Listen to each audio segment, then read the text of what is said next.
ইষ্টপ্রাণ দাদা ও মায়েদের জানাই আন্তরিক জয়গুরু।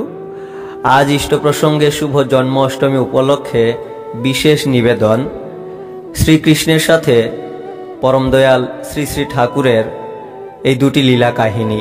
শ্রী শ্রী ঠাকুরের এটি বাল্যকালের লীলা। কখনো কখনো বালক অর্থাৎ শ্রী শ্রী ঠাকুর দেখিতে পাইতেন শ্রীকৃষ্ণ আগমন করত অনতি দূরে বাবলা বৃক্ষতলে উপবিষ্ট হইয়া বংশীবাদন করিতেছেন। শ্রীকৃষ্ণ আগমন করিলে বালকের অর্থাৎ শ্রী শ্রী ঠাকুরের নাম করার বিঘ্ন হইত বলিয়া শ্রী শ্রী ঠাকুর শ্রীকৃষ্ণের আগমন ভালোবাসিতেন না। তথাপি শ্রীকৃষ্ণ আসিতেন, ঠাকুরের গাত্র স্পর্শ করিতেন, কত কথা বলিতেন। শ্রীকৃষ্ণ বলিতেন, কেন ভাই রাগ করো কেন, দেখো তোমায় কত ভালোবাসি ইত্যাদি।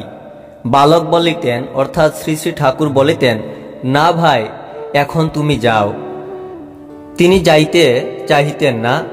তখন তিনি শ্রী শ্রী ঠাকুর বিরক্ত হইয়া তাড়াইয়া দিতেন আর বলিতেন, যা ভাই বিরক্ত করিস না। একদিন বালক অর্থাৎ শ্রী শ্রী ঠাকুর কুঠার দ্বারা কাষ্ঠছেদন করিতেছিলেন।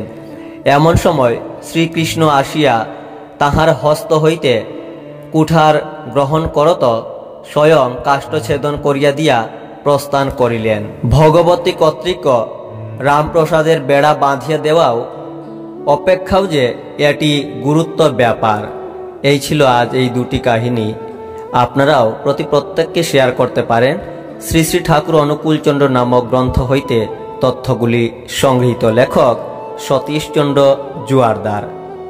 জয় গুরু।